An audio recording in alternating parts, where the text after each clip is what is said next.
Welcome back to the Cupdate, your source of everything Red Cup news. So after the first episode, we kind of realized we didn't really introduce ourselves. So I'm going to start. My name is Turner Moore. I'm a sophomore at Indiana University. Um, a lot of people in Indiana might know me as a very passionate fan.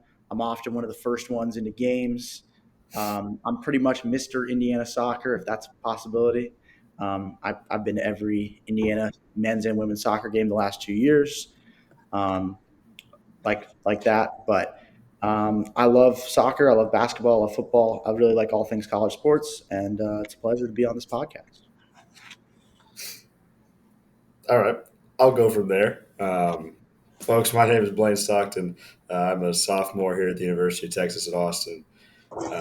I study journalism and sports media, so I get to do social media work over the stuff that I love to do anyway. I love Texas football, Texas basketball. I've been a fan. I've been a fan since the Case McCoy days. I'm too young for Colt McCoy, but I was just in time for Case McCoy. So that's my little flex. Excited to be here. You know how it is. All right. My name's Eli Lance, also a sophomore from Fishers, Indiana, but now at the University of Ole Miss. Digital marketing major. And now here we are. Randomly applied for this job. Loving it so far. Get to post little pictures on Instagram and get paid for it. So I'm real excited to be here. Having a great time. Well, I think that's great. Um, why don't we get into this week's college basketball? We started off the week with the Champions Classic, I believe that's what it's called, and Kansas Michigan State. I think we all kind of thought Kansas would win. I had hopes for Michigan State, but they did not pull through. But it was close. It was 8 points with some fouls at the end. But I don't know. What are your thoughts on the game? Did you guys watch it?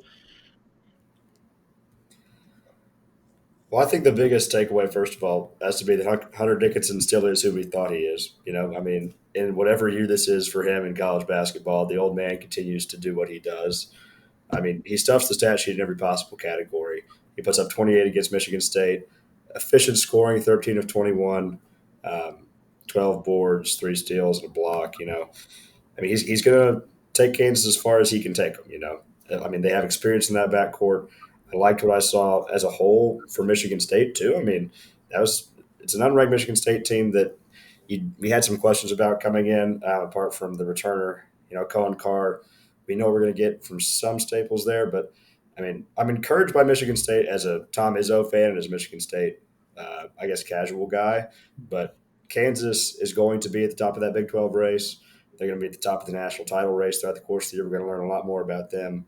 We get into the Big 12 play, but quality early season win against kind of a wild card opponent and what's a big national game for them. I'm going to bring up that the matchup I talked about last week with him and Xavier Booker. He dominated Booker in this game. Booker scored 0 points, went over from the field. I was completely wrong about that matchup last weekend. And, I thought Booker might give him some troubles with Booker's ability also to play from the perimeter. But he proved himself, obviously, still could be a top five player in college basketball right now to this date. And, he's showed no reason to take that away from him at this point. I mean, I was kind of half watching the game. I was studying for an exam the next day, but um, I thought it was pretty standard what we thought. Yeah, I agree with what you guys said about Hunter Dickinson. I mean, he's still the guy. And then Zeke Mayo, 10 rebounds, 6 points, nothing crazy there. And just looking down the stat sheet, yeah, I mean, it's the Hunter Dickinson show at Kansas, and we'll see how that shakes out this year. And injuries are always a thing, as we know with Hunter Dickinson, but we can see how it'll shake out, and we'll see how these other teams look as the format shakes out. The other big game from that night was Kentucky Duke. I actually did watch this game in its entirety, and I was impressed with Duke up until the last 8 minutes of the game. They looked really in control. They looked like an old school Duke team. The '90s Christian Laettner kind of Duke teams. I mean, this looked like I was like, oh man, we're going to see another Duke dynasty. And then the last 8 minutes hit, and Kentucky just pulled away. And the question I have for y'all is, Cooper Flag had two turnovers in the last minute or so. Do you think he's ready for the main stage? Do you think the youth of Duke is a real weakness of theirs going into the rest of the season? Well, I would take a look at. I mean, obviously the two turnovers late are concerning, or they're just frustrating. I mean, you can't. I mean, especially the last one is you just dribble the ball out of bounds, man. Like that's high school stuff. But chalk it up to bad luck, whatever you want to. You still finished with 26 points, 9 of 19 from the floor. He didn't shoot well from three in the game, but I mean, it's still a really good game overall from Cooper Flag if you erase the last 90 seconds or so out of this. What I would be probably more concerned with if I was Duke was the play of Knipple. 14 points on just 25% shooting, 1 of 8 from three. Now, chalk it up just a bad game from him, but this was the first, national brand game that we got to see this Duke team play. And Flag showed up, Knipple did not. But could that flip on any given night? And if those two are both hitting, I think it's easy to say that they win this game. I mean, barring the second half push that Kentucky made. What is probably bigger is Mark Pope's justification for his existence, I feel like, from this game. Because the entire college basketball world, apart from maybe a very select few Kentucky fans, would have told you whenever he was hired that this was one of the worst guys that Big Blue Nation could have brought in to fix this thing. But he's a Kentucky guy. He's come in. He's positive. He rebuilt that roster, and you come in and you outscore Duke by 14 points in the second half. That's a big win for him. What will they continue to do in the SEC season? It remains to be seen. The SEC in basketball is going to be a gauntlet this year. I mean, much like the Big Ten and ACC have been in years past.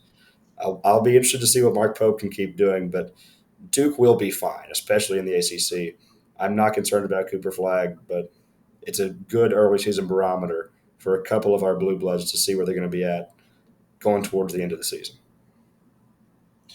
Yeah, and I'm sitting here looking at the box score, and to go along with the slow game from Knipple and Flag having those two late turnovers. Flag had 11 rebounds. That's huge. But if we look at the bench, they scored 6 bench points the entire game. You just yes, your starters are your guys, but the bench needs to be able to come in and do something to help out the game. Yes, Brown had 7 rebounds, but we need a little bit more scoring off the bench. They're shooting almost over off the bench, and that's really going to hurt you in those games when you need just a couple minutes to bring those bench guys in. You need them to hit one or two shots, and they're hitting maybe one. Like you need more production from the bench in those kind of games to be able to close those out. When you see Duke lose it late, those bench guys are the guys that hold it down in between, and they could not hold together. Yeah, I think I agree with both points. I was going to mention the bench points, so I'm glad you did. The only thing I'm thinking about is just how this looks, for the future going late into March for Duke. And is this team ready for those blue blood battles come March? And obviously, we can't make a snap judgment off of one game. But, is Duke now, or is college basketball in general, going to turn into the seniors who are transfers, who are older, who are doing better on these longer teams? Are they going to dominate March? But like we've seen it, like Kentucky's in the past, that those high level freshmen are still going to go high in the draft, but the quality in March is going to go down for those teams. That's what I'm curious to see as the season goes on. Is that how the college basketball format is going to shake out?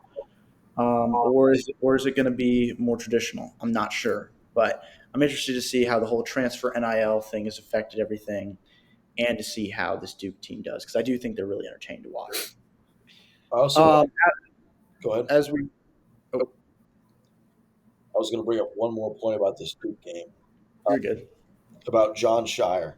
And while I think he's a great coach, learning from Coach K, playing in Coach K's system, we look at there are 5 players that came off the bench for Kentucky, but we only have 3 players that came off the bench for Duke. Are we forcing the starters? We've seen the cramps, we've seen the issues they've had with cramping during the game. Are we pushing these starters too deep into games, too many minutes? Do we need an extra 1 or 2 guys to come off the bench? I'm worried with cramps becoming an issue, with those turnovers late. Is that a fatigue problem? I don't know, but I think it's an interesting question to ask from John Shire's perspective to see if we're pushing these guys too hard. I agree, especially with you look at the minutes load from three of the starters in particular: Flag 32 minutes, Knipple 37 minutes, Proctor 36 minutes, and then just the shot distribution. Really, the offensive load that they have put on Flag and Knipple early in the season, they combined for 39 of Duke's 71 shot attempts. That's a very large point share or attempt share really for your offense. We'll see if they can continue to consolidate it that much with those two guys. Uh, Obviously, we know those guys can score the ball. Knipple was off that night. Flag still showed up and he can rebound the ball really well. But I really agree with the possible fatigue factor. I mean, you just need to get more guys involved really overall, I think. We saw Kentucky's depth. I mean, you have Kirk Creetza coming off the bench. He's been a 3-year starter of their programs. That's one of the amazing things that Mark Pope did rebuilding that program. We need to see more depth from Duke, I think, to be able to make lost in the Elite Eight last year. What are you doing to get better and make it to that first weekend of April, be in San Antonio at the end of the season? Yeah. Yeah. I agree with both those points there. Moving into the next game we talked about last time, I just want to quickly touch on it. Florida FSU. It went as predicted. We kind of thought maybe FSU might pull some sort of upset, but they really didn't. I don't know if you guys have any thoughts on that. I didn't really watch the game, but I know we brought it up last time, so I just wanted to talk about it now. I I would think say similar to the Kansas game. Go ahead, Eli. I was just going to say I think I gave Florida State a little bit too much credit, just based on Florida's history. Florida's a good basketball team. They're going to play good basketball. I was just hoping that FSU could have something to root for uh, from the bad football season. That's really all I got.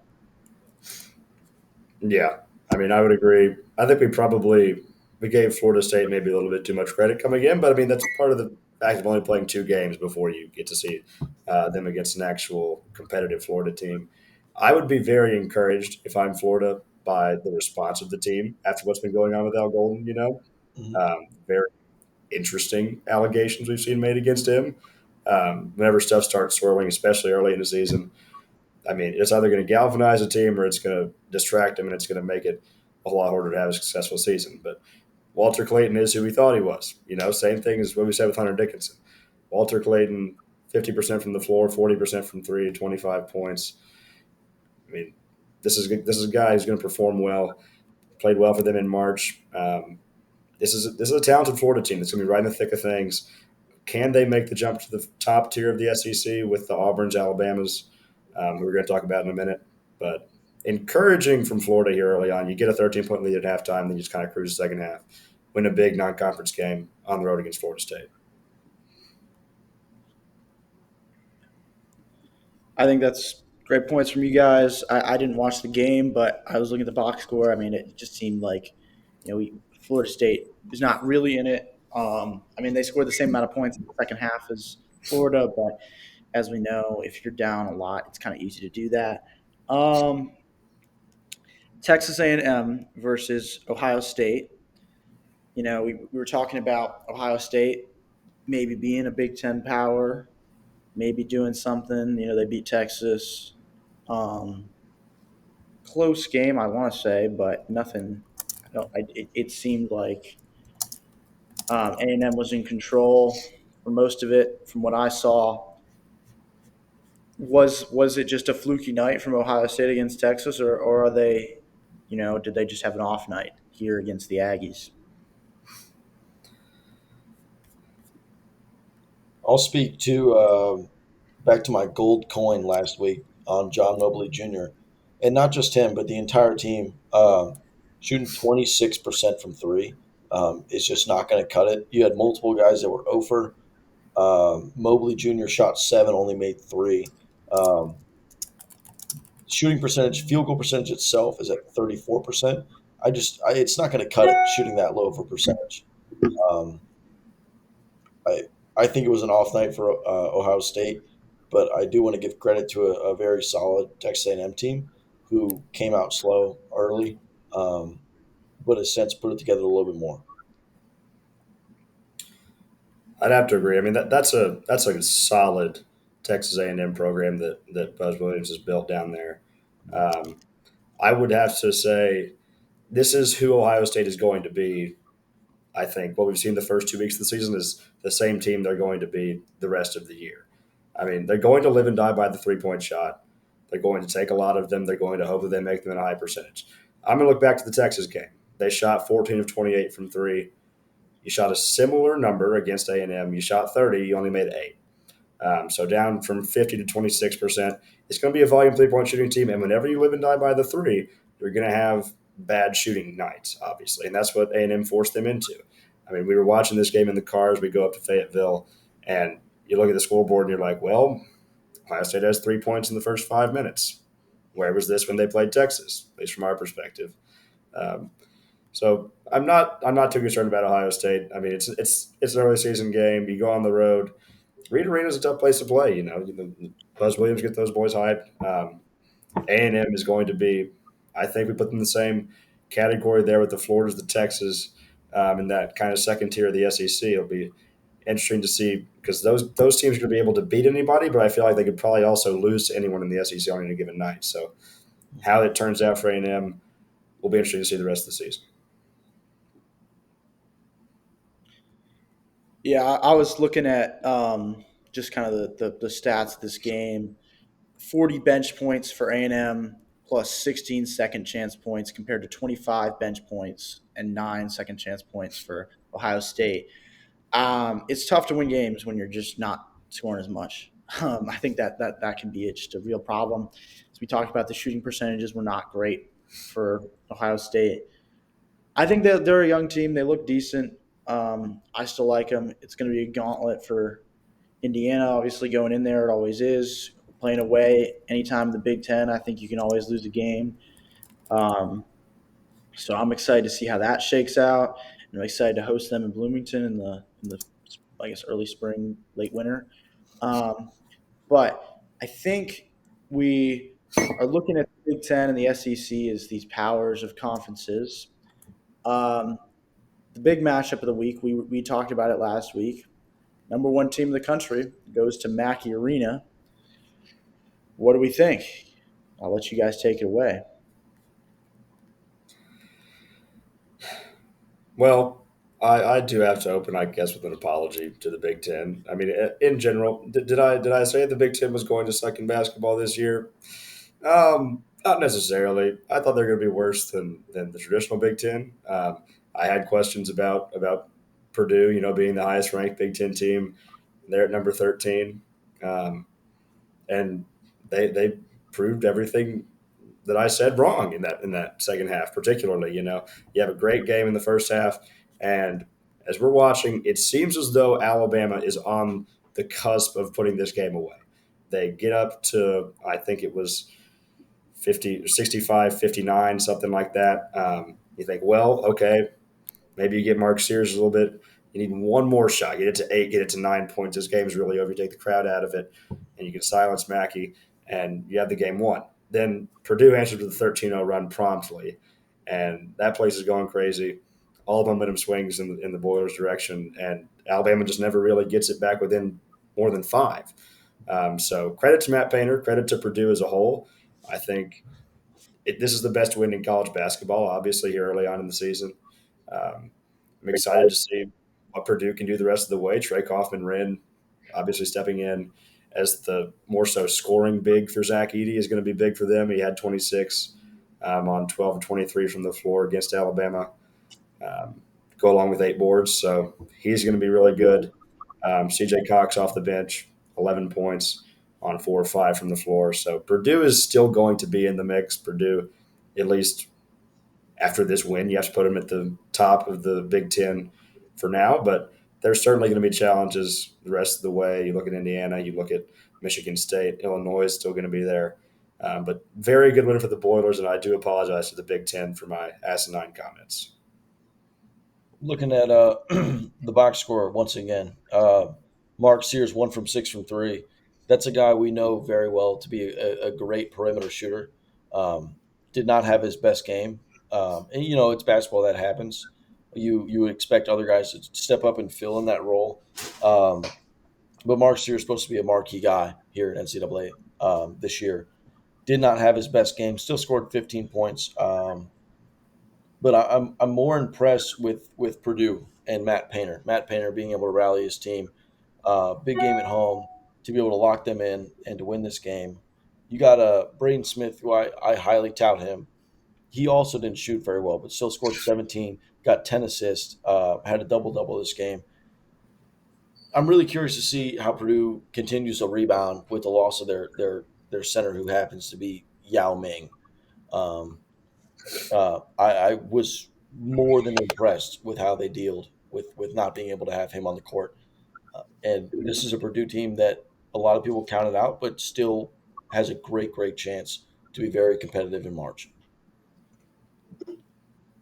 Well, this game was a bit of a watch for me. I watched the game expecting I was like, oh, Alabama's going to come beat the brakes off Purdue. I love to see it.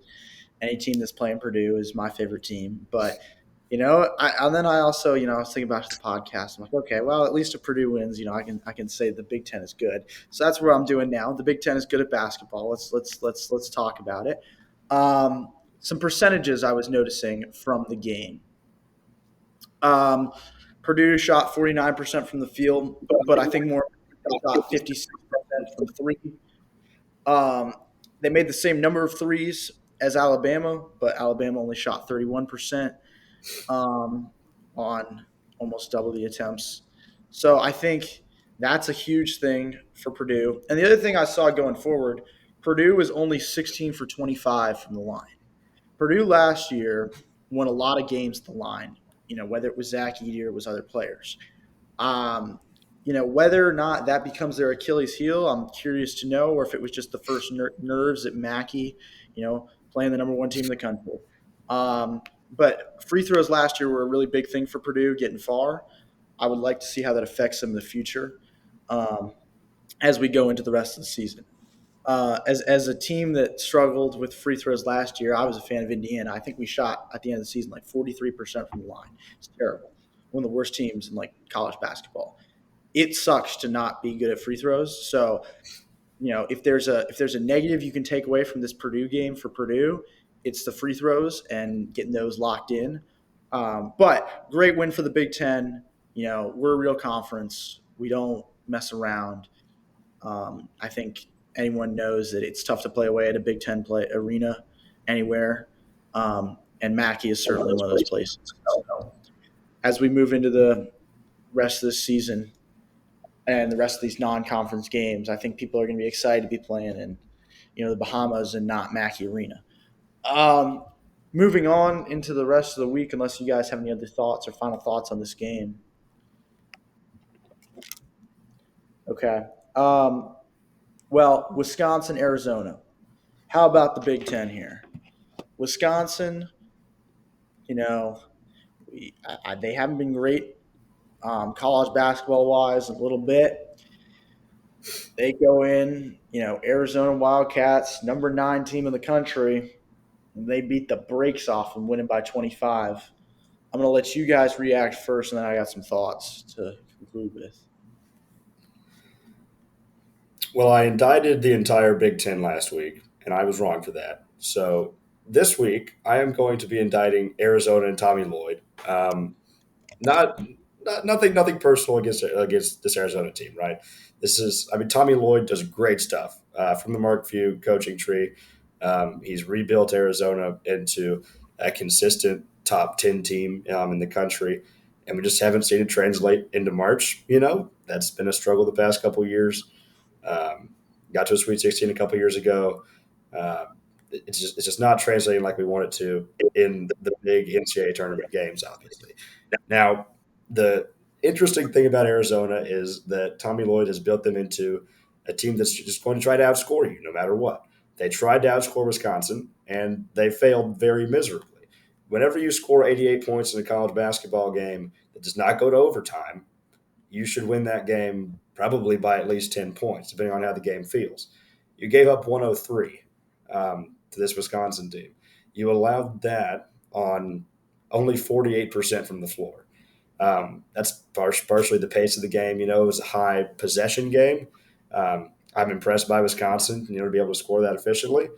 But I do have to point out Caleb Love. For one of the marquee players in college basketball who came back after last season. He's obviously one of the biggest scoring threats in the country after transfer from North Carolina. Against Wisconsin, 6 points, 2 of 13 from the floor, 0 of 6 from 3, 25 minutes played, and he fouled out with about 5 minutes left. I mean, that's just the Caleb Love experience, isn't it? Like, we see Caleb Love have these great, incredible games, drop 30, 35 points in the regular season, maybe even a first-round tournament game. Then you're going to see him disappear randomly in maybe big moments, maybe not so big moments. But I need more consistency from Caleb Love, or is that just a player that he's going to be? I think at this point, you just kind of have to live with that if you're Arizona. I'm interested to see how the Cats continue to move on, particularly in the post with the loss of Marbalo to Indiana. I think that'll be interesting to see throughout the rest of the year. But I hope Wisconsin is back. College basketball is fun when Wisconsin is good, I feel like. So big win for the Badgers on Friday night. I want to go off of what Blaine was talking about with Caleb Love. Caleb Love over 6 from 3, but if you look at the team as a total, shooting 4 for 23, about 17.5%. That is horrid. I could send. I would like to say I could send myself out there, and I might also shoot 17% or higher from three.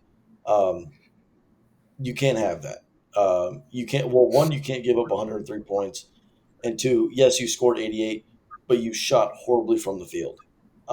This was a track match. This was up and down the court. Whoever got to the bucket first was going to win this game, and Wisconsin was there every single time. I don't think you'll see this bad a defense in any game you watch from here on out in college basketball. I have to point out something interesting looking at the box score. We talk about this as a track meet. Arizona, 88 points on 74 shots. Very inefficient, as you said, Eli. But Wisconsin took 22 less field goals than Arizona did throughout the course of the game. The Badgers shot 47 free throws. 41 of their 103 came from the line. Arizona has to be better defensively. You cannot put a team at the free throw line 23, 24 times in the course of a game and expect to win. So how does Arizona rebound defensively? I think it's going to be a big indicator of how they perform the rest of the season. Coming into the Big 12, which you're going to have to deal with Houston, Kansas, Baylor, a lot of powers. We'll see how the Cats respond. So as we look at this game, I'm going to talk about the forwards for Arizona, Awaka and Townsend, and I'm going to talk about them in a context of Umar Ballo for Indiana. So the thing that Umar Ballo has given Arizona the last few seasons is this ability to just average a double-double, and even more than that. I think he was averaging 12 points and like 15 rebounds last season. Now that's spread between two players, right? So you've got Townsend who scored 17 and only had 4 points, and then you had Awaka rebound 13 and have 9 points. Having that kind of duality between two players is fine and can work. But when you're missing one guy who can do it all, I think that can be really tough for a team, identity-wise. The other thing, I was looking at the 3-point percentage is shocking from Wisconsin. I mean, Eli talked about it, but going 4 for 23 is not great.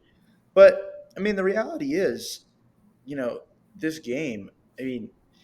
The percentages for Wisconsin are not astronomical. They're not. The only percentage that I would say is really great is their free throw percentage being 87%. That's very consistent for a team. Caleb Love getting a technical foul That was a weak moment for him.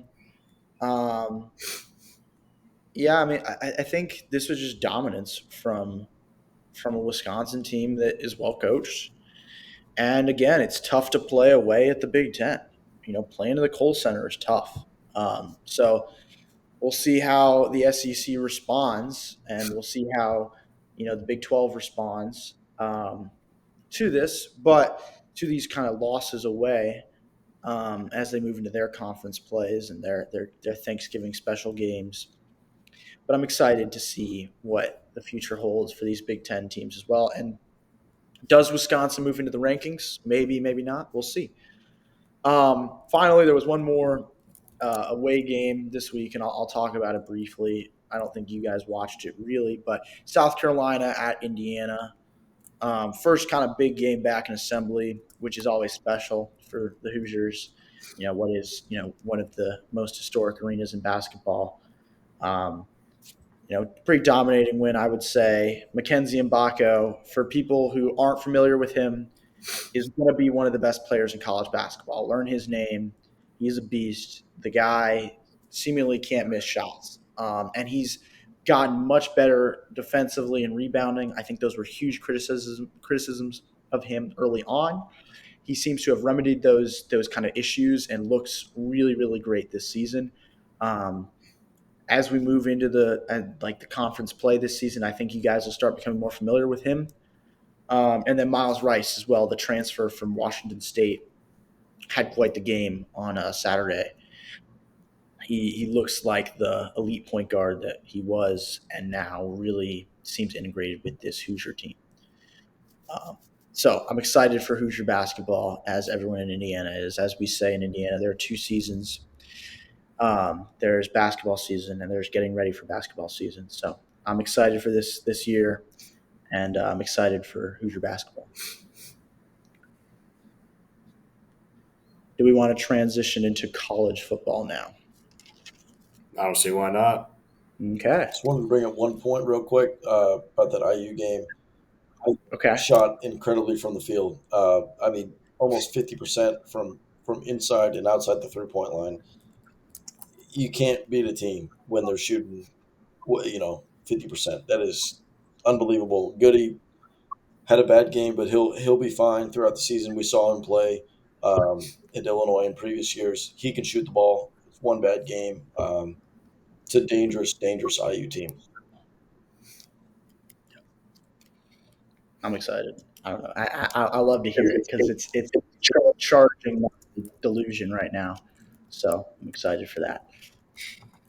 Okay, so this week in college football, we started with the Utah-Colorado game. We thought this game could be close given the Utes were close against BYU. This game was not close at all. Colorado, well, it was close early, but I didn't think it was that close, really. I don't know what you guys thought, but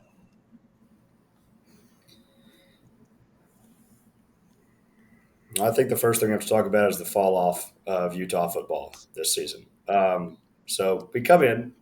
I, among many of the major college football pundits, would have told you that Utah is going to be one of the contenders for the Big 12 automatic playoff spot this year. You watch the first 4 games of the season. You're 4-0. You go into Stillwater. You beat another team who has seen the wheels fall off in Oklahoma State. That win has gotten worse and worse.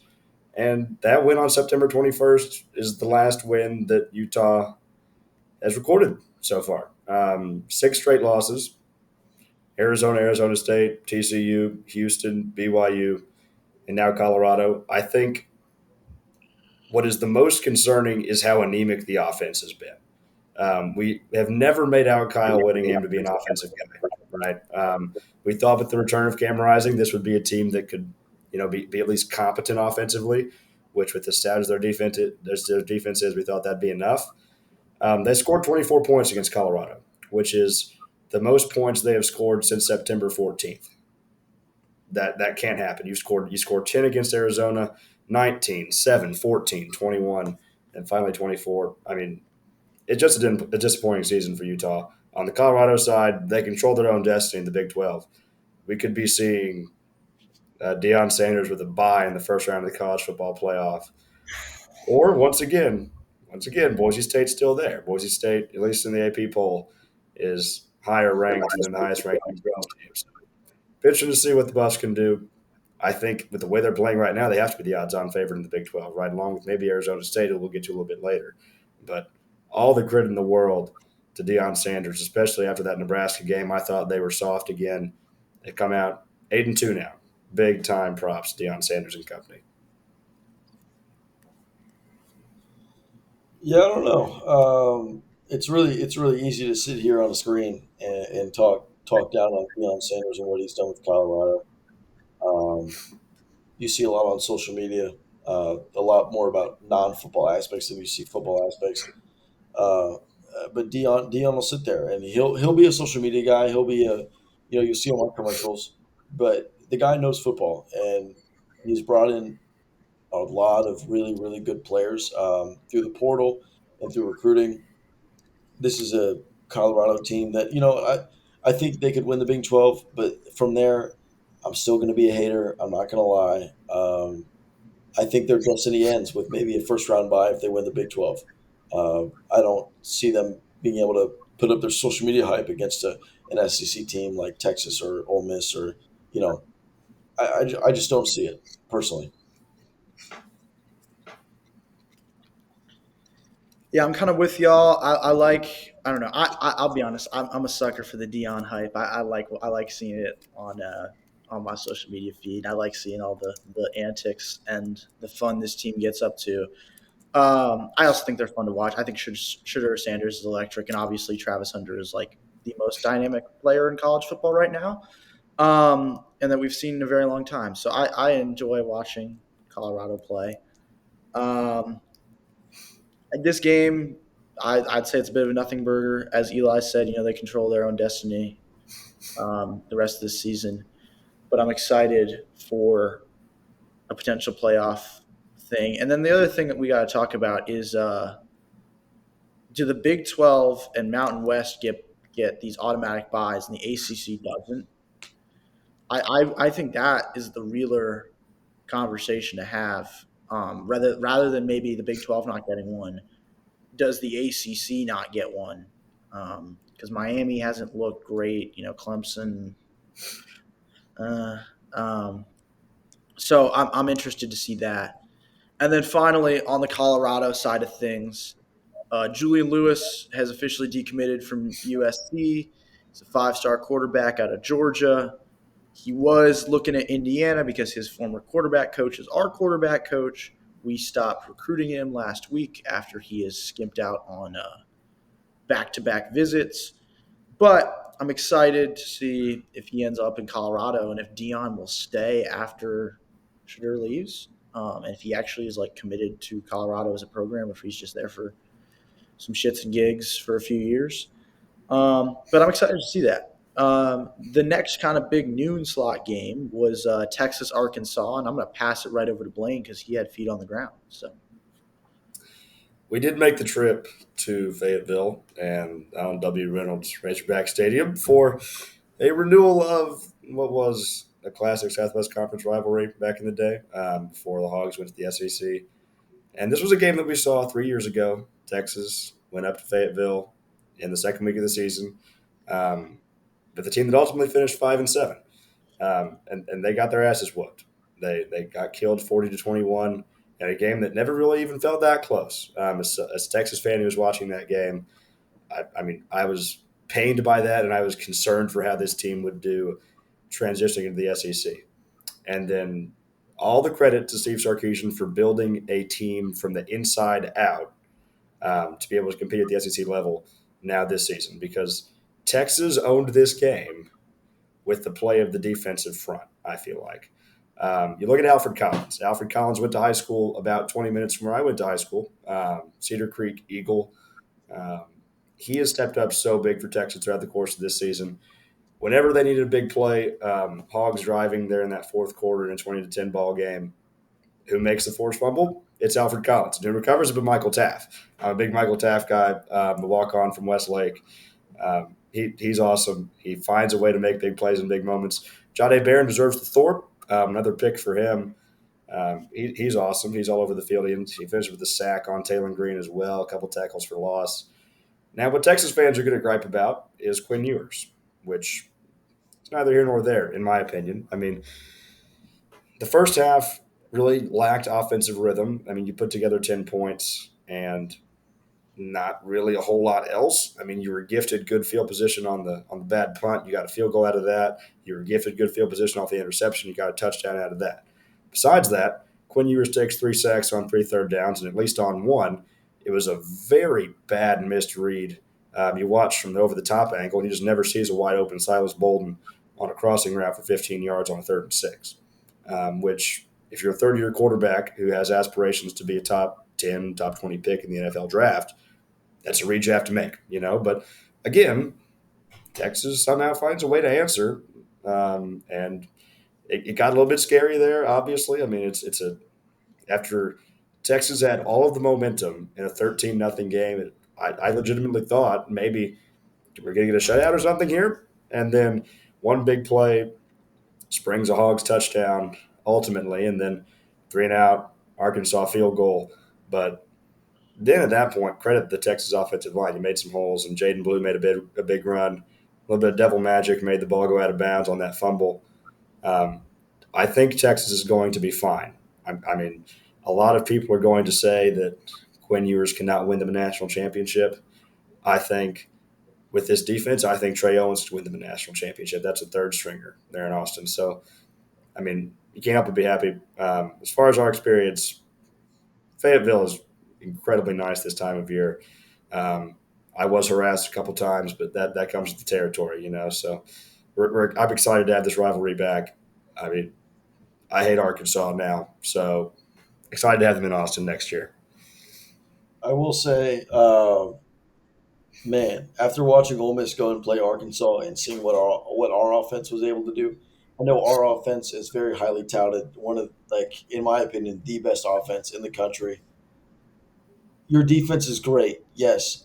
Little bit. If I was a Texas fan, I would be scared of what my offense is capable of. An Arkansas defense that hasn't proved anything. In fact, if they've proved anything, it's proved that they've been really, really bad especially against the pass this year. Um, I want Quinn Ewers to be good so bad. I'm a big Quinn Ewers fan, but I, man, like if I'm a Texas fan, my hands are shaking. I'm scared. I'm nervous for what could be when we get to the CFB and we play another competent defense.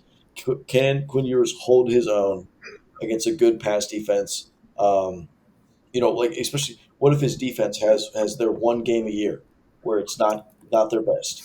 You know, can he win a game on his own? Can he be the Heisman guy and have his moment when his defense can't step up, or does he need the defense 24/7 to be able to win football games? We'll see. Yeah, I'm kind of I don't know. I'm excited to see what this college football playoff format's going to shake out as. I'm excited to see where Texas ends up. I like Texas. I think they're a fun team to watch. Um, but something we didn't see this game is everyone's talked about how great these Texas receivers are. I didn't see a lot of that this game. There were some okay, receptions, some good play, but and it stems from the quarterback. I think Quinn Ewers has been kind of unfairly criticized, but for this game, I think the criticism is probably pretty fair.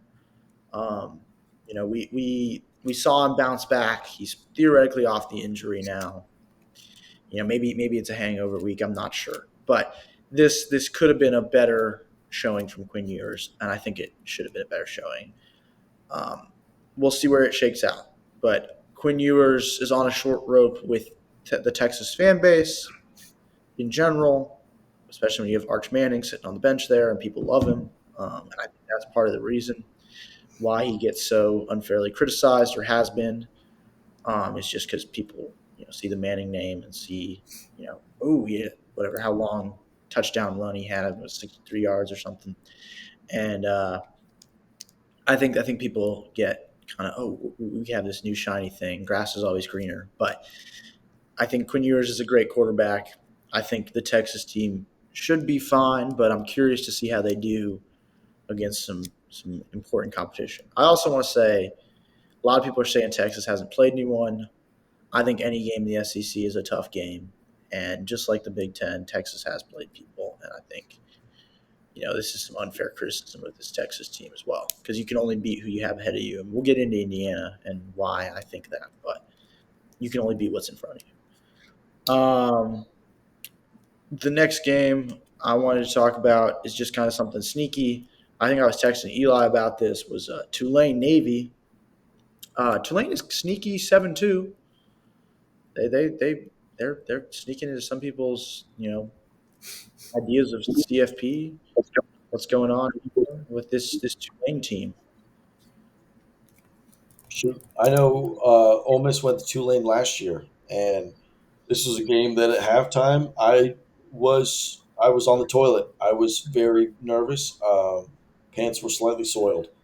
This is a Tulane team that is decent. They can play good defense. They can play good offense on any given day. They can put up a hell of a fight against anybody. I know Ole Miss is a lot better of a team than they were last year, but last year, we were still very, very solid. Um, I wouldn't count out anything from Tulane. I wouldn't sit here and tell you that they have zero chance because that would be a goddamn lie. Um, I think they're formidable.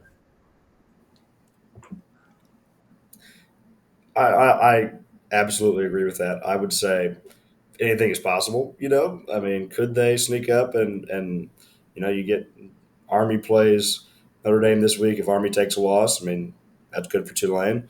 If Boise State drops a game that they're not supposed to the rest of the way, whether that be in the regular season or in that Mountain West championship, is Tulane there to maybe snag that Group of Five bid? Absolutely, but they're not getting up there without a whole lot of help because they only have played two power conference teams all year. I mean, you played Kansas State close, lost 34-27 in week two. That loss looks slightly worse after K-State's showing against Arizona State. And then really what you have to look at is the 15-point loss to what's turned out to be just a plain bad Oklahoma team. So there's not a good win there on that Tulane schedule apart from this Navy one. 35-0 over a Navy team that I was very high on prior to the Notre Dame game is obviously impressive. That we'll see how good they are against another good Memphis team, this week. I think Memphis will give them, or rather a couple weeks actually.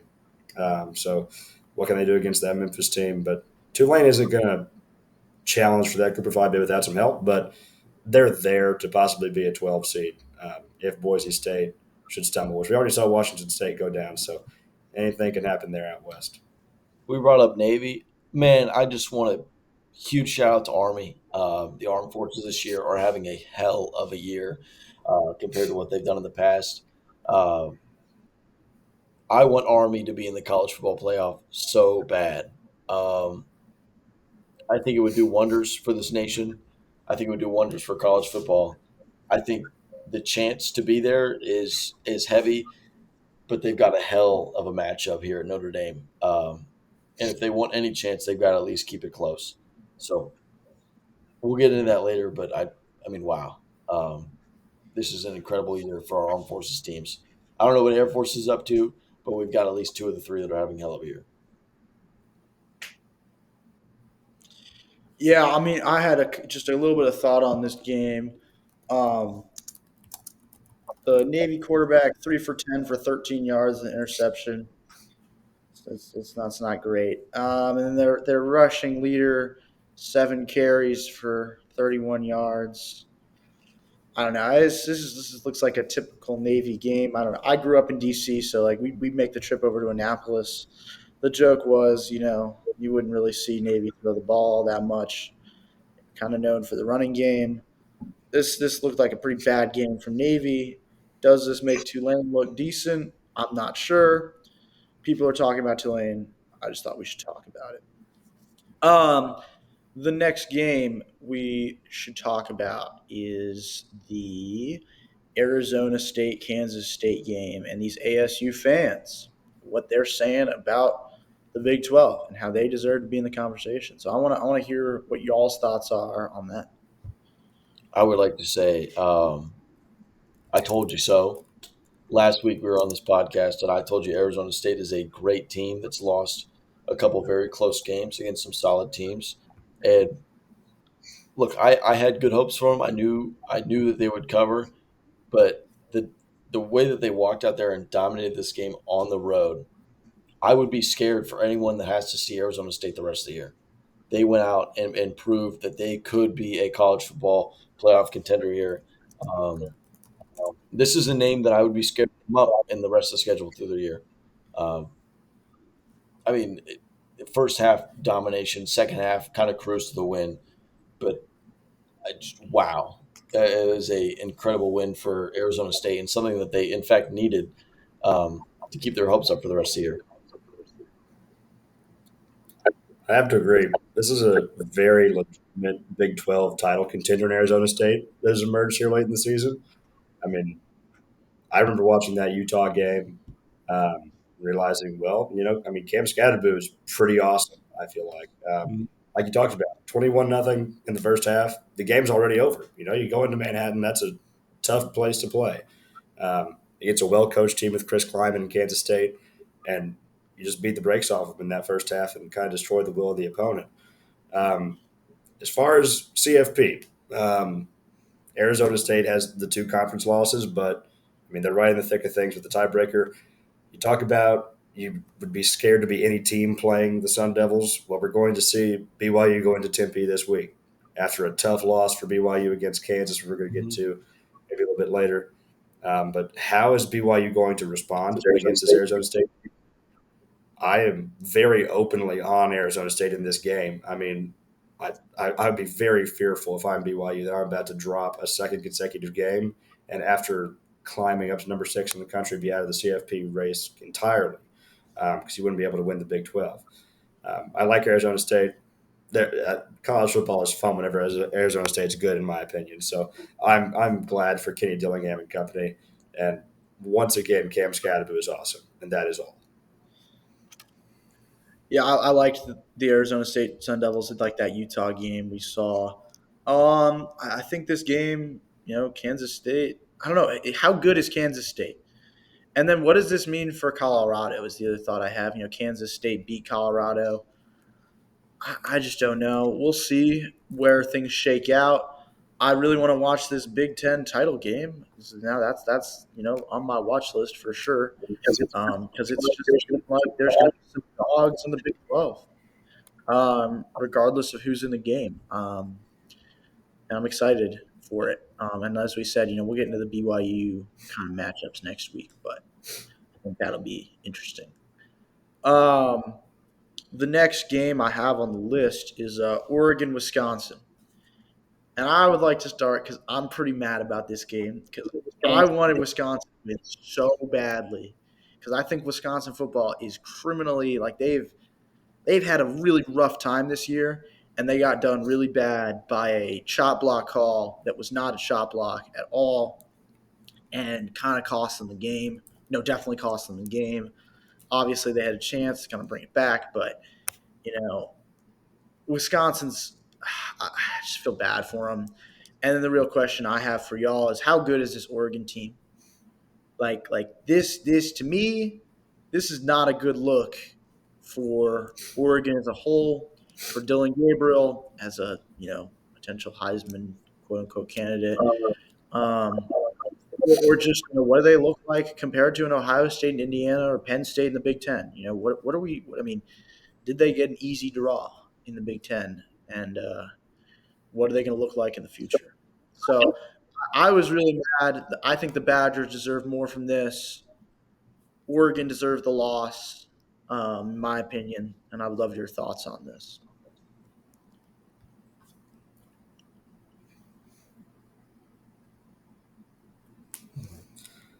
Well, I did not see the chop block call. I did not get to watch this game. I'm going to be very honest. On our drive back from Fayetteville, we stopped in Tyler last night. We did not get to see any of this game. We were scoreboard watching for sure. What I'm going to point out is Wisconsin passing yards. Braden Lockey, 12 of 28 for 96 yards. QBR sub 20.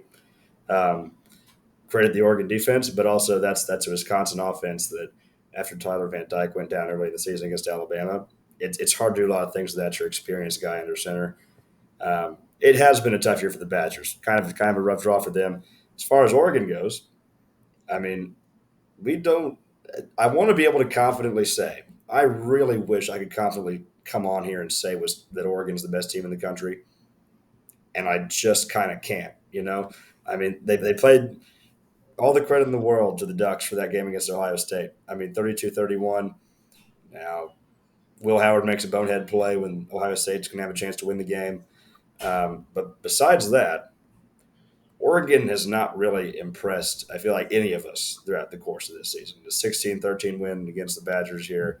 I mean, you have obviously what's turned into a great win against Boise State. But besides that, I mean, season opener, we can go back to that Idaho game, and that was kind of that Alabama Citadel situation where it's 10-10 game at halftime. You're like, well, what the hell's going on here?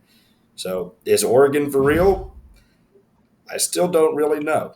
I would say Dylan Gabriel's great. I mean, we know what we're going to get from him, experienced under center. But besides that, I'd be interested to put Oregon against Texas, Georgia, Ole Miss, Alabama, any of these SEC teams, because we're going to get a rematch. Either Oregon, Ohio State in the Big Ten title, or we're going to get Oregon, Indiana, if the Hoosiers can pull that one off. So I'm interested to see what Oregon does. I think confidently we're going to end up with every team having a loss at some point throughout the season.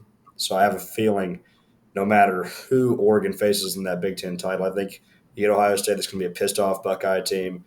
I think even though I call Ryan Day a big game choker and that he can't win whenever it matters most, I think that Ohio State will come out with their asses on fire and beat Oregon in that Big Ten championship if they get back there. I want to. Oregon, in my opinion, cannot win big games or not well. I say that they're 10-0. It's not that they can't win big games. It's not. It's like it feels like they can't take care of business. If you look at that Purdue game, I'll give them that. Like, yeah, I'm okay, but like Purdue is also a shitter. They are one of the worst teams we've seen in years out of the Big Ten. But like you look at the Idaho, you look at the Boise State, you look at the Ohio State from earlier in the season, they're not like they're winning these games, but they're not dominating these games. They're winning by a few points. They're winning by a play or two. This Wisconsin game, they very well could have lost. They win late on a tipped pass, on a sack to an interception on a defensive lineman. This is not a game they went out and dominated against a team that I think, frankly, they should have dominated. Um, they're very good, right? It's really, really hard to be 10-0. We talked about this last week. It's really hard to be undefeated, but I don't see them holding up. At some point, one of these close games is going to flip the other way. I think Oregon's had a lucky season. I think that comes to an end here soon. I just want to point out one thing about the big games, Big Ten championship, and how Oregon, if Indiana ends up in that Big Ten championship, it is in Indianapolis. It's a 45-minute drive from our campus. We are going to pack that Colts Stadium. So that could be it could be a home field advantage in a way that might not have been expected prior to this season.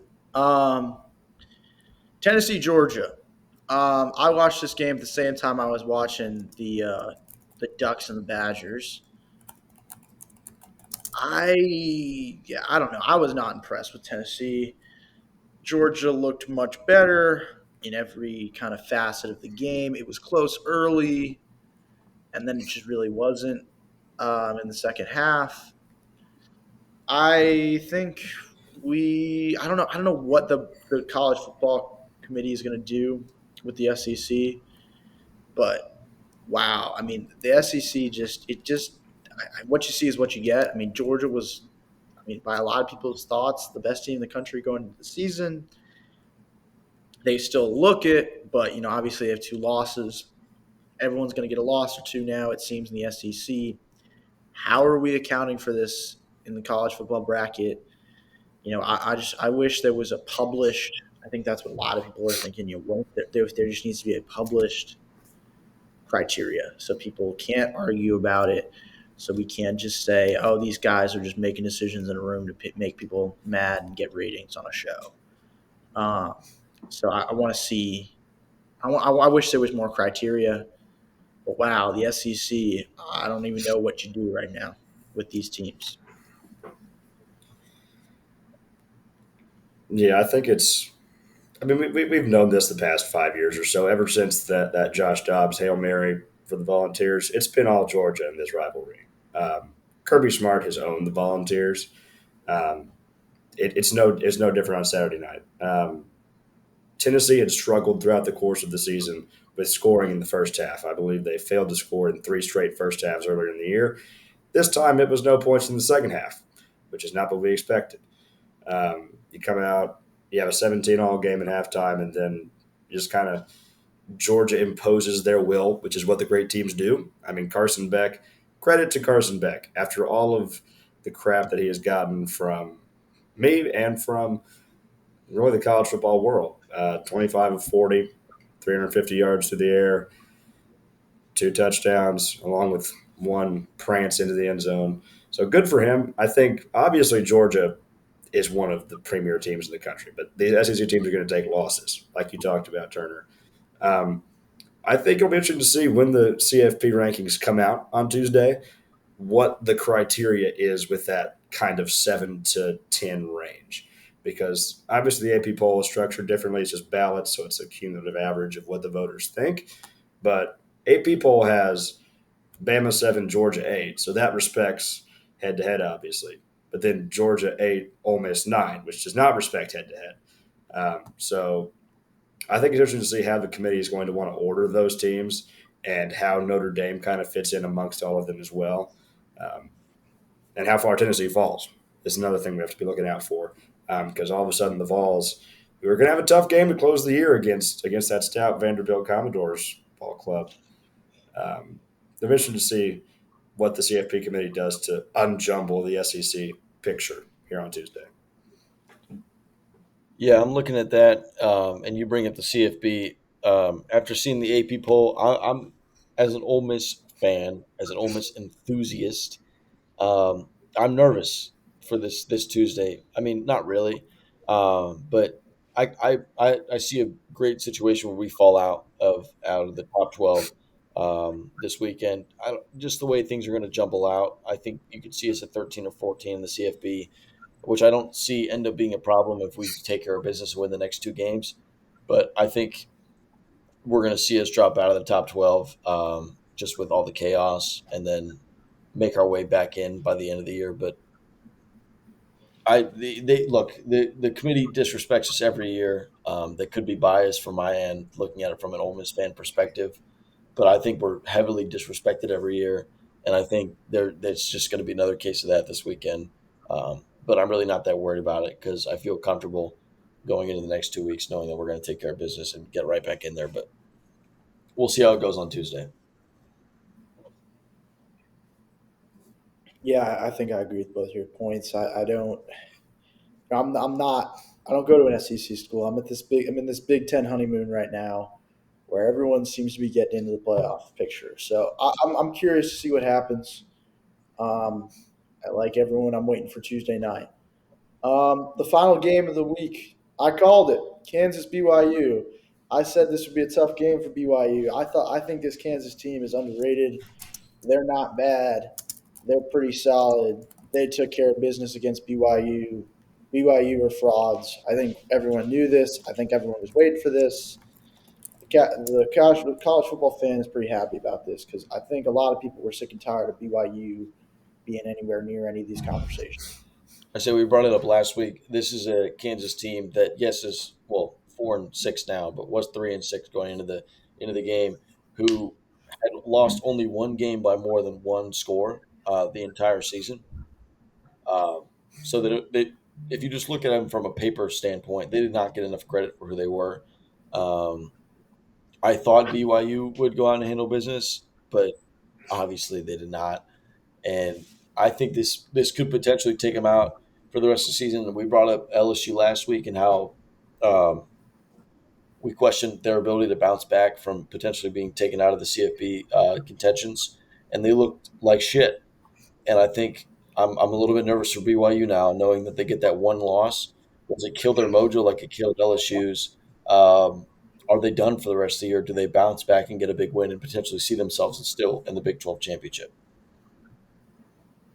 Yeah, I think it's definitely interesting to see what Kalani Sitake is going to do. to get this team back ready to play in Tempe on Saturday. What's already a tough environment, but now you're playing an 8-2 Arizona State team, a Sun Devil program that we haven't seen really this good in a while. On the Kansas front, like you mentioned, Eli, this is a team that has really just not been able to win close games throughout the course of the year. Like Illinois lost by 6, UNLV lose by 3, West Virginia by 4, Arizona State that we're just mentioning by 4, K State by 2, and then you come back these past couple weeks and you beat Iowa State in a really high scoring game, 45-36, and then you go to Provo and you beat Utah 17-13. And what was kind of, you look at hangover games, after what was a big win for BYU in that Holy War, somewhat controversial if you ask the Utah athletic director, obviously. Um, I think it'll be interesting to see how Retzlaff and company respond this week. BYU has everything to play for. Obviously, they're still the top ranked Big 12 team. If you win the conference, if you do your job in these next 2 games, you're going to find yourself in Arlington. You're going to find yourself probably against Colorado with a chance to win the Big 12 championship. But tough, tough loss for a BYU team that, I mean, a lot of us had high hopes for. Um, really, I mean, I think they're kind of a feel good story throughout the course of the year. They actually had a couple quality wins, like that win over SMU earlier in the season. But how did the Cougars? Where do they go from here? Especially with that game in Tempe, that I am going heavily, heavily on the Sun Devils and Kenny Dillingham and company. I am hammering also the Sun Devils over the Mormons. I feel so good about Arizona State right now. I would put money on the fact that they make this college football playoff after winning that championship. That's my, I don't know. I think they're finding their stride right at the end of the season. I think they're in a great spot. Yeah. I'm kind of with you all on that. So we just talked about the week. How do we feel going into the CFP bracket? Um, there's a lot of talk going on right now. Who's going where? What's happening? Is it too early to call? Is this just a formality? I think it kind of is, but it's cool to see what people are thinking about your team. Um, One thing I just want to say is, how did the rhetoric change from Indiana being this cute and lovable team who everyone liked to the team everyone despises and is the reason why the Big Ten sucks? Like, we went from being like, oh, everyone loves Indiana, you guys are great, to um, oh no, you guys don't deserve anything. They played a Mickey Mouse schedule. I mean, I think we have played a little bit of a Mickey Mouse schedule, but that's not our fault. We can only be close, and this schedule was set 4 years ago, except for the non-conference. So, or except for I think UCLA and well, obviously Washington. But I think I don't know. I'm curious to see what happens. I want to know this, like this, as you said. I think it was Eli, the unjumbling of the SEC. Um, but we'll see. I would like people to stop hating on Indiana. I really like our team. I think we're fun to watch. I don't think we deserve the hate. I think the Michigan game was tough, but we'll see next week how we turn out against Ohio State. We're gonna have a conversation about that. But the CFP bracket, is it just a formality? Is there anything to be gained other than the unjumbling of the SEC? I think this week's a formality. I think the last couple games of your season are the biggest ones. Those are always the ones that change the most. Um, Up until this point, teams have played good, like other good teams, but I think this is the last 2 weeks are the ones where can you hold it together? Can you make the final push? But like you talk about IU, to kind of backtrack for a second, this is a team that if you look at their schedule preseason, this is an incredible teams that Washington, college football playoff team, Michigan, national champions last year. Like you're looking at these teams, Ohio State is still Ohio State, but this is a good schedule. I think people are jealous that IU is good this year, and I think that yes, the way that it's shaped out, people they haven't played the teams that they thought they would play at the beginning of the year. But I think this week things are going to change. But I, especially coming off a bye week from Ole Miss, I just don't see how this week solidifies anything moving forward to the next 2 weeks through the CFB. I would agree that this is a formality to an extent. What happens on Tuesday, because we know the top five is going to remain unchanged. We're still going to have Oregon, Ohio State, Texas, Penn State, and IU there. Um, Big new kickoff college game. They will obviously be in Columbus for that Big Ten collision. But I think that there is something we're going to find out with what the committee wants to do with the SEC, because Georgia was number 12 in the first edition, or I guess second edition of these rankings, um, just behind Ole Miss, just behind Alabama. Tennessee was number 7. How high do the dogs climb? Because with BYU and Tennessee both losing, Miami on a bye, Ole Miss on a bye, dogs are going to have to jump some people. So, does the committee still want to respect head to head with Alabama? So, are we going to get a situation where we get Notre Dame number 6, Miami 7, and then Alabama, uh, Georgia, Tennessee 8, 9, 10? But then you have Georgia ahead of Ole Miss, which doesn't really respect head to head there, obviously. I think we're going to have to be able to have some sort of legitimate criteria to see what these teams are ranked based off of. Because at some point, it seems like you're throwing spaghetti at a clipboard and seeing what sticks, you know? Um, I'm interested to see what the committee does with Georgia, especially with their win this past week against Tennessee. And where Notre Dame fits into that as well. Are the Irish going to get themselves a home playoff game in South Bend? What that looks like for Marcus Freeman and company. I think it's an incredible win for Georgia.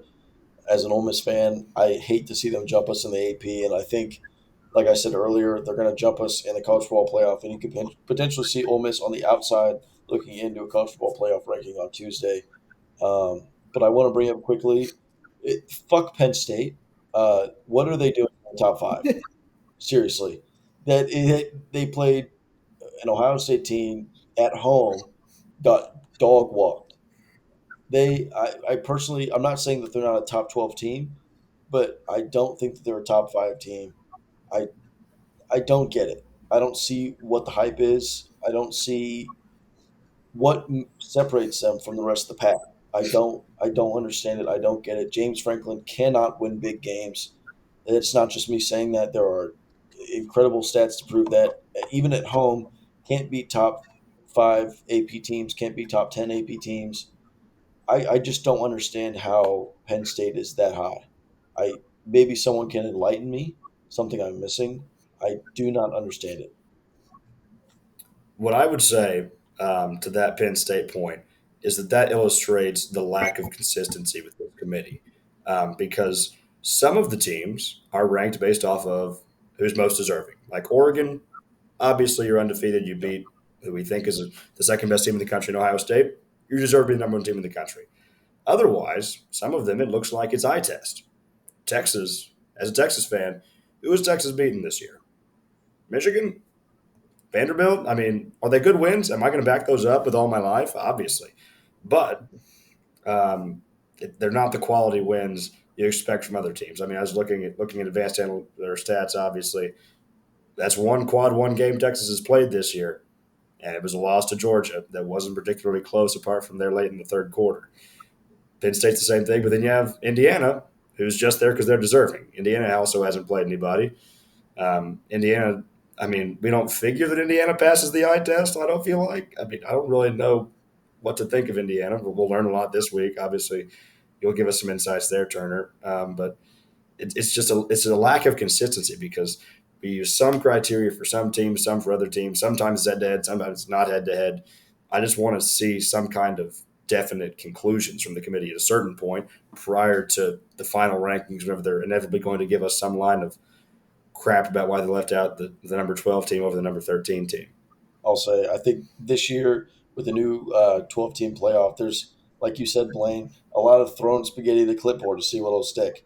I think I see a lot of that, and come playoff time, I think a lot of it is just like the rankings aren't going to matter. You're going to see a lot of upsets for say, like ranking wise, but I wouldn't call them upsets. I just don't know if teams are going to be ranked correctly. The way I'm looking at it right now, I'm utterly curious to see how it shapes out, but I just don't see. I don't know. I think teams are going to be ranked higher than they should. I think teams are going to be ranked lower than they should. You see the college basketball March Madness. I feel like teams are pretty evenly ranked there. I mean, you see a lot of 5-12 upsets, but that those are absurd. Like those are teams that I believe should be ranked 12 would play a good game. I think there are going to be teams that are ranked in the bottom half of the CFB that are just utterly better than some of those teams that are ranked in the top half. Obviously, we'll have to see how it shakes out and who plays good games, but I don't think the committee knows what they're doing, to be honest. Yeah, as far as we talk about that eye test versus deserving thing, Army would be another one of those like quote unquote deserving teams, but did they not pass the eye test? I don't know. The only thing I guess Indiana has going for it is that it's well, we're like a top defense and top offense as far as points allowed and points for.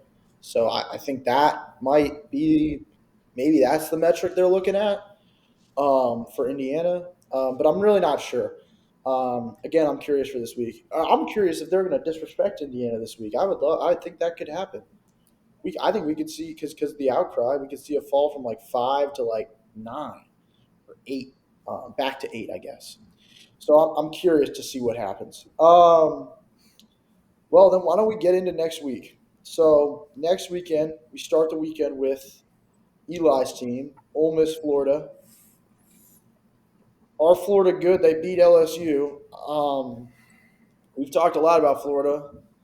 What's going on down there in Is it Tallahassee or no? Gainesville. I'm getting the same kind of vibes I had going into the Arkansas week.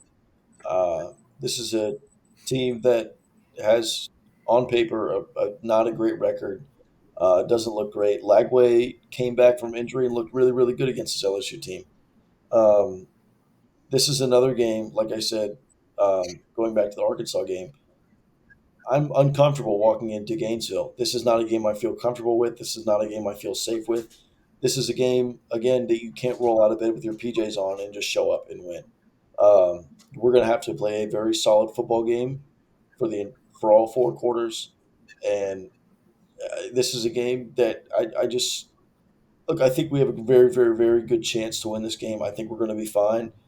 But if we don't show up ready to go, I could see this going south very, very quickly and ruining our season. Yeah, I mean, lazy 11 a.m. games. You always have to be on your toes for that. We saw a little bit of that Texas, Arkansas, maybe with the lack of offense from the Horns. What I will say about DJ Lagway, graduate of Willis High School. That's a Houston product. 3-0 in games that he's played all the way through. Obviously, he was playing relatively well in that Georgia game. Who knows if they beat Georgia, if he gets to play, doesn't go down with the hamstring. But obviously, I'm interested to see what he can do. What I'm more interested to see is what he does against the Ole Miss defense. This is by far, obviously, the best defense that he's played. So, what can Sunbelt Billy and the gang draw up for him is going to be something that I'm keeping my eye on. I like what Jackson Dart and that Ole Miss offense have been doing as of late with the Arkansas game, with the Georgia game. I mean, I want to see Ole Miss cement themselves as a legitimate, top 12 team, which I feel like they did against Georgia. But you talk about the good teams would go in and win this game maybe by 3 or so. The great teams are going to go in and they're going to establish dominance in the first half, be up 14 or 17 points at halftime. They're just going to be able to cruise the second half. So I want to see that from Ole Miss. I want to see dominance from Jackson Dart and Lane Kiffin, the rest of the boys. I will say I've heard a lot of great rumors that Trey Harris is going to be back this week. I I don't know how I feel about that. If you look at our offense before Trey Harris went out and after Trey Harris went out, this could be an incredibly hot take. I love Trey Harris. I want to put that out there. But at the same time, I think Dart gets a little stuck with Trey Harris in the offense. It becomes a stare down Trey Harris and hope he gets open kind of thing, or fuck it, Trey Harris is there somewhere, throw it to him. But without Trey Harris, you've seen Jackson Dart get through his reads. He's looking left, right. He's getting through 1, 2, 3, 4, 5. He's making the right read. He's making the right pass. I'm a little bit nervous coming into this game where we could underlook a good Florida team, and we see Jackson Dart force a couple throws that we have other options open, but he just ends up forcing a couple balls to Trey Harris. I'm a little bit nervous seeing how our offense is going to operate. I love having Trey Harris back. He's an incredible option, but it just scares me a little bit seeing if Dart can keep his eyes and his brain open versus trying to consolidate all to one with Trey Harris back in the lineup.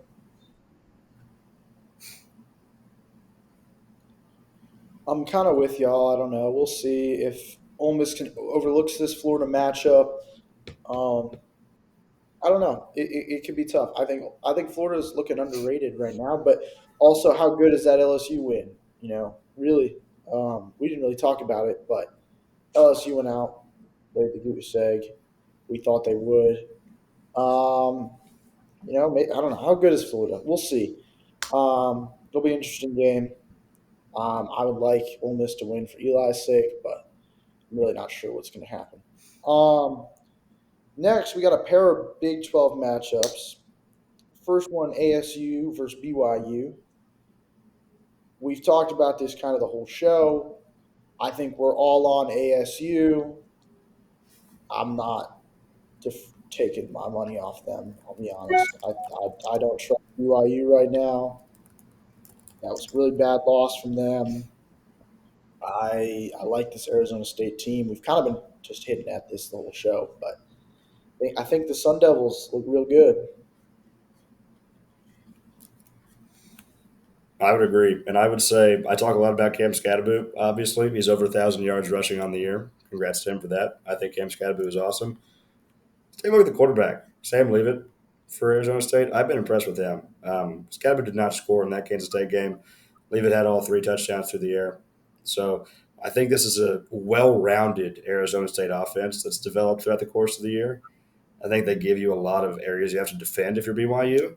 And with the way that the Cougs have looked the past 2 weeks, I hate to say it for their sake, but I feel like this could be a game where the walls start caving in a little bit. And I think this is a game that Arizona State might put away 14 or 21 points by the end of the third quarter, and it's just kind of a wash by the end of the game.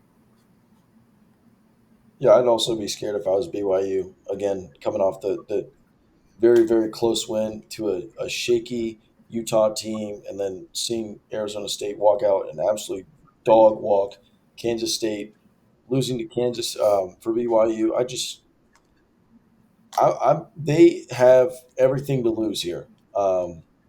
They are in within reaching distance of playing in that Big 12 championship, but it's on their fingertips.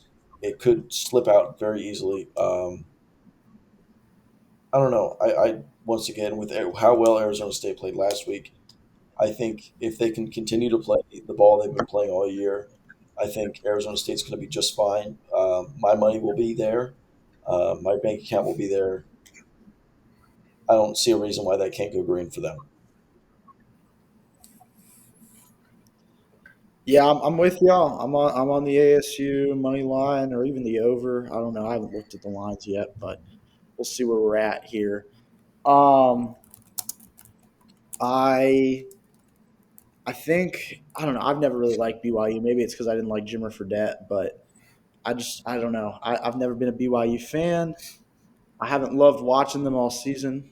Um, I've tuned into a couple games. I'm like, the team just isn't that good.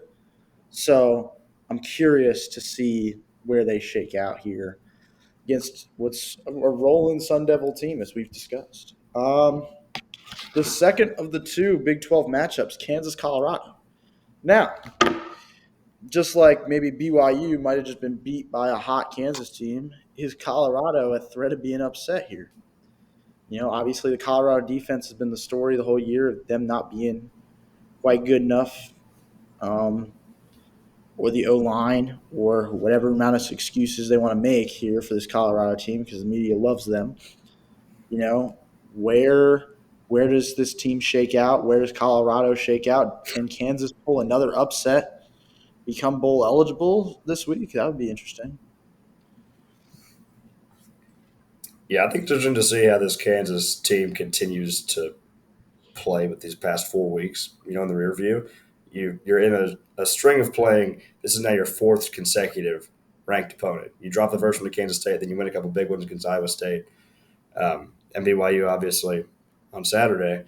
I mean, I think Daniels is a great quarterback, great mobility. He's going to give Colorado some fits. I feel like they're going to move the pocket for him. He's going to give them problems with his ability to throw on the run.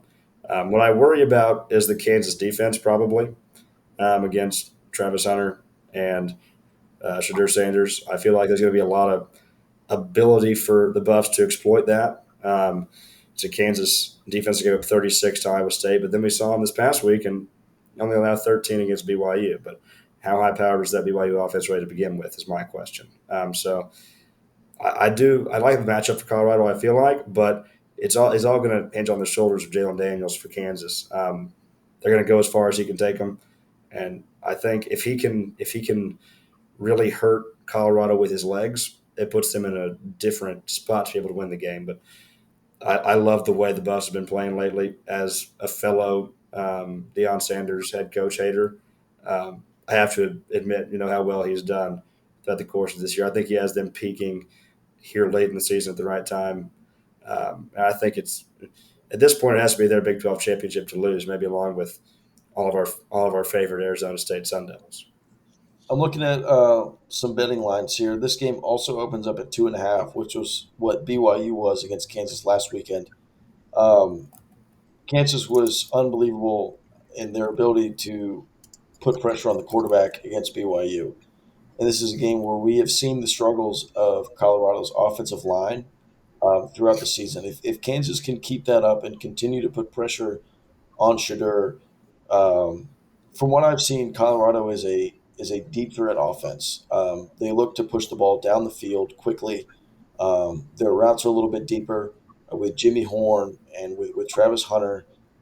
If Kansas can continue to put pressure on the quarterback, I could see them covering, if not winning again, back to back big games. If not, it being a very very close game. Uh, I think Colorado might end up needing to change their playbook a little bit, shortening up their pass game a little bit, and being able to push the ball down the field with a run. Um, if their offensive line can hold better than they have throughout the season, I think Colorado's going to be fine. But that is my big worrying point going into this matchup against Kansas. Yeah, I'm kind of with y'all. I don't know. We'll see. This is kind of Colorado's game to lose, obviously, but Kansas has looked good, and I've liked the way they've been playing recently. And I agree that the O line for Colorado has been abysmal all season. I mean, I was even watching the first half of that Utah game. I was like, wow. I mean, they're getting to the quarterback. I thought it would be a closer game than it was, but I mean, obviously they figured it out, but we'll see what these Jayhawks can do to Shadur and see if they can get to him. The next game I have on the docket is Army versus Notre Dame. America's team versus America's team. Um, and you guys and whoever the listener can choose who's who in that regard. Um, Obviously, early season loss, huge upset. For the Fighting Irish. I mean, I don't know what to say about that game. I wish we'd had the podcast then because I would have had a lot of things to say. But now I'm just like, wow, it was really interesting. Now this Army team, I love them. I love the way they play. They're really fun to watch. I liked the Saban breakdown. I think it was a few weeks ago on game day of this Army offense, and I'm excited to see where they pan out against this. I don't know if they're subpar. I don't know what this team is. This Notre Dame team, but there's something. They're clearly not as good as expected. So I want your thoughts on what this game means. Obviously, I think everyone on this call is hoping for Army to win, but what's realistic? I mean, I think it's realistic. Black Knights are getting 17 points right now. I think obviously my heart tells me that's a lot of points, but my heart told me that Navy could beat Notre Dame, and we all watched that game at at MetLife a while back. I'm excited to watch Bryson Daly. Bryson Daly, over 1,000 yards rushing. Um, Obviously, passing isn't the game for Army. Only 600 passing yards. Um, I want to see Army win this game very badly. Obviously, as a Notre Dame hater, as a man who loves America, I feel like we could all get behind Army, like Eli said. But to touch on maybe just the looks we've seen from Army and Navy this year, I think we need to talk about some of the transitions that have been made, at least in the Service Academy triple option game, because we used to get just a steady diet of exclusively flex bone from these guys. But the transition to more pistol sets, the variance in the option that we've seen, partially, credit to Vanderbilt and Clark Lee for some of that, like shovel pass option they've been able to run with Diego Pavia. I think that Army and Navy are better suited this year because of that to beat Notre Dame. But we saw what happened with Navy in that game, So I'm going to put my faith in Army blindly, but I'm happy if the Black Knights cover. It's America's feel good story. I want them to win so badly, but I don't know how feasible it is. Uh, as we've seen the season unfold, Navy has kind of not fallen apart necessarily, but proven to be not as good as this Army team we're seeing here. 17 points the spread is at. I I feel a very comfortable bet that Army's going to be able to cover that. And here's my explanation for so. This is an Army team that, yes, they haven't won games by a lot. They've had some close games. That is not their brand of football to walk in and blow teams out. This is a team that will run 24 straight run plays, walk down the field, and take an entire quarter off the clock to do so.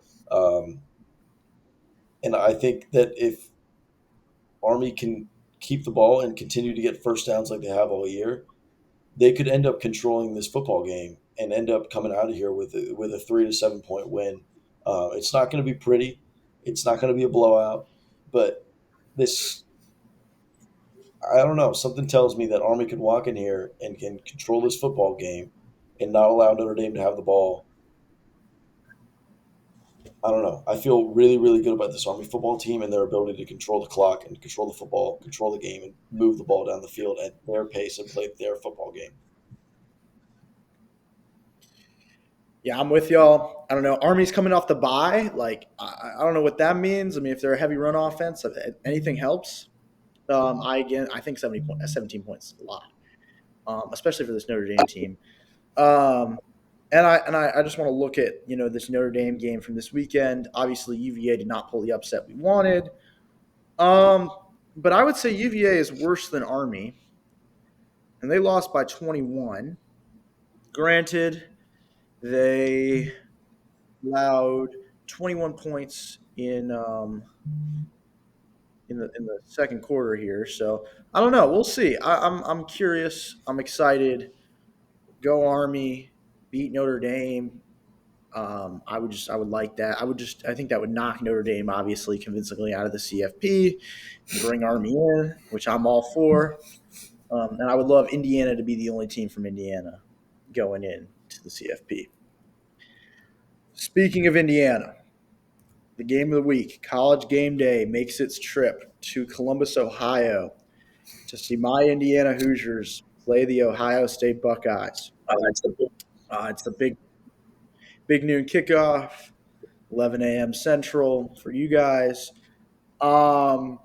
This is what a lot of people are saying is our first real test. I don't know if it's our first real test. I think Indiana has been very good all year. The barometer that people have been using is this Nebraska game from Indiana where we hung 56 points on Nebraska. We also rushed for 5 touchdowns against Nebraska, which they had not allowed a single rushing touchdown the whole season.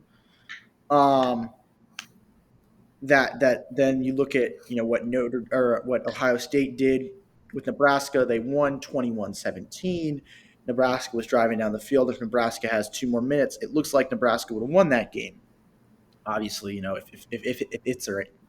if ifs and ands were all those things, but I think there's a lot of hope here in Bloomington. I'm cautiously optimistic. If you had told me that we'd have a 10-0 football team when I was a freshman last year, I would have called you crazy. Coming in, the funny stat, I mean, Indiana, as a football program, we have the most losses of any football team ever across all levels, high school, professional, and college. I mean, we are not a football school. As much as we would like to pretend we are this year, we're not. But Kurt Signetti and the coaching staff this year, along with Curtis Rourke at quarterback, has really revolutionized Indiana as a program. I'm really excited to see where we end up. News this Saturday: Kurt Signetti signed an 8-year extension with the Hoosiers, just cementing himself, stating that Indiana is the emerging college football power. So I am excited to see what Kurt Signetti and the Hoosiers have for us in store. The other final thing I'm excited for is, to see what people really think of Indiana. And for those of you who haven't watched Indiana this year, the storylines coming into the game are going to be about Elijah Surratt, our wide receiver, Curtis Rourke, our quarterback, and Justice Ellison, our running back. Now, I'm here to tell you that's not the story of the team. The story of the team is actually Aiden Fisher, D'Angelo Pons, and Mike Kadick. And I'll walk you through each.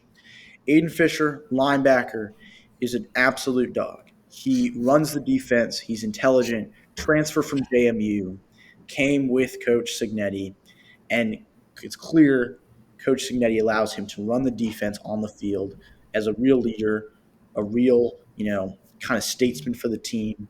It's clear that his leadership has revolutionized this Indiana defense into something incredible. D'Angelo Pons, another defensive player, is here for the Hoosiers. He had 2 interceptions against Washington, one of those resulting in a pick six. It's pretty incredible to see. That clip went pretty viral. For those of you who haven't seen it, look it up. It's pretty amazing to see this red stadium, which hasn't been full in over 15 years, really fall in love with this Hoosier team. And I think that was really the moment that did it. D'Angelo Pons, a lot of people thought he had a slow start to the season, but he's been incredible for the Hoosiers. And then finally, Mike Kadick. Mike Kadick is the heart and soul of this Hoosier team. He's our center. He's the 6th year. He was going to go to the NFL last year, and now he's back for a 6th year after talking with Coach Signetti. Mike is a great guy. I've met him personally a few times. He's an ambassador for the city of Bloomington. He's an ambassador for Indiana as a state, and he's an absolute great human. I can't say enough good things about him. Watch him. He's so consequential for our run game, which has been huge and underrated this season. So I know I've said a lot going into this week, but I'm so passionate about this team and so passionate about the Hoosiers potentially going 11-0 at Columbus.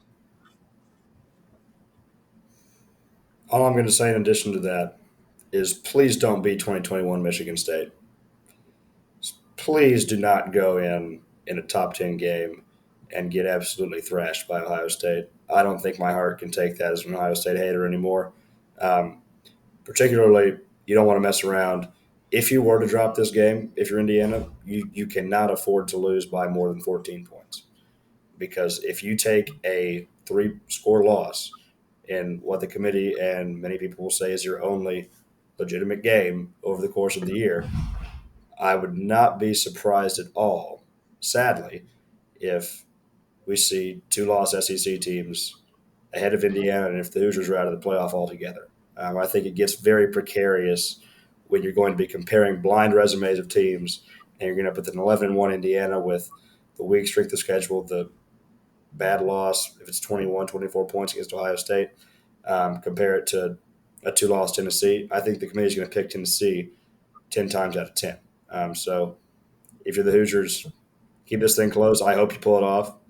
As an Ohio State hater, Google me, Kirk Signetti.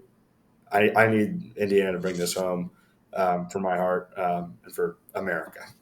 This is like we talked about earlier. This is a college football season that we have talked about everyone potentially losing one game. We might see one, if not zero, undefeated teams going to the college football playoff. If IU happens to drop this game, I completely agree. It needs to be a good football game. You can't. I mean, you can have a loss, but you can't have a bad loss. Again, in the season where maybe you haven't played the teams you thought you were going to play at the beginning of the season.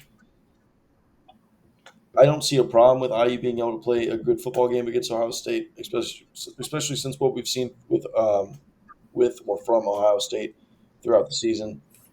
Slow start against Penn State. I don't see a problem with it, but it's definitely a game that you have to be heavily worried about coming out, whether it's win or loss, college football rankings wise, moving into the following week.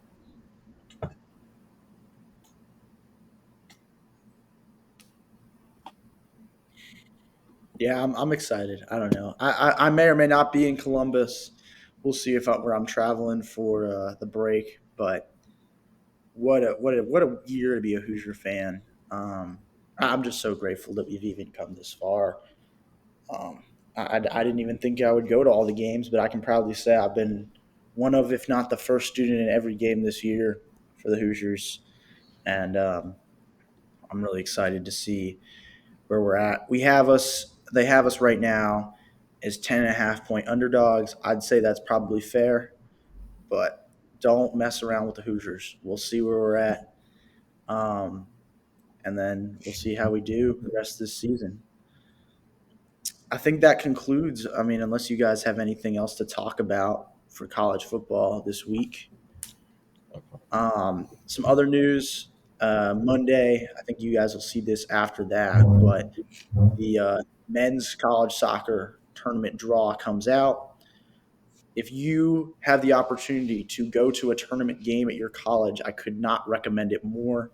It is some of the most electric, fun atmospheres you'll have in college, and get to know your college soccer team because they are a hell of a lot of fun to watch, both men's and Dog. women's. So show out, show up, be there for those games, and let's see it next week. I wish Ole Miss was good at soccer. We suck. We only have a women's team, and we are horrible. But as a field maintenance guy, I'm not going to lie, not having to paint that field every Friday, it's been nice to have a little bit extra time on Friday to sit down and relax rather than stringing out and painting a soccer field. Um, no hate, women's soccer team. If you're watching this, there's no hate. You guys are great. You're all beautiful. I'm sorry, but I'm really glad that I don't have to do that. But I can agree. I can attest after working a couple soccer games, incredible environment. People pack it out. I just wish we were half decent, but not the case this year. I agree for sure. Texas women's team defeated Boston University 4-1 in their first round game here at Mike Myers in Austin on Friday night um, after winning the SEC in their first year in the conference. So congrats to them. Can't speak enough to, bringing up smaller, I guess, lesser known NCAA sports. So if you can tune into men's soccer, tune in. Yep. And women's soccer too. If your team is still in it, show out to those games because they're really fun too. Some beautiful women running around. It's a great time. Yeah, it is great fun. All right, this has been the Cup Date. We appreciate y'all listening. We look forward to some great matchups next week to see how the CFP shakes out, see how college basketball shakes out, and to see how college life in general shakes out. Thank you all. Have a lovely rest of your week.